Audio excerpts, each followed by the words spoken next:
দিদি দোকানদারি কি শুরু হয়ে গেল? হ্যাঁ, দোকানদারি শুরু হয়ে গেল। বাহ, দিদি ভাই অনেক দিন ধরে অপেক্ষা করছে।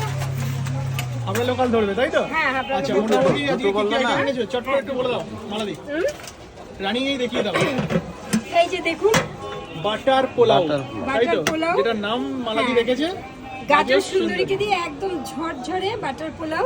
ওকে, দুর্দান্ত কিন্তু বাটারের স্মেল বেরোচ্ছে, আমি এখান থেকে দাঁড়িয়েই বুঝতে পারছি। কতটা বাটার দিয়ে করো মালাদি? এখানে প্রায় 250 টাকার বাটার লেগেছে, 250 টাকার। হ্যাঁ, 500 মানে গ্রাম 500 গ্রামের বেশি বাটার, তাই তো? 500 গ্রাম না 500 গ্রামে 275 টাকা। যার জন্য এটা একটুখানি দাম আমাদের দিতে হয়, যেহেতু বাটারের তৈরি। দিদি ভাইও জানেন, আচ্ছা, দিদি ভাই অনেক দূর থেকে এসেছিলেন কিন্তু। আর এবার এটা কি যাচ্ছে?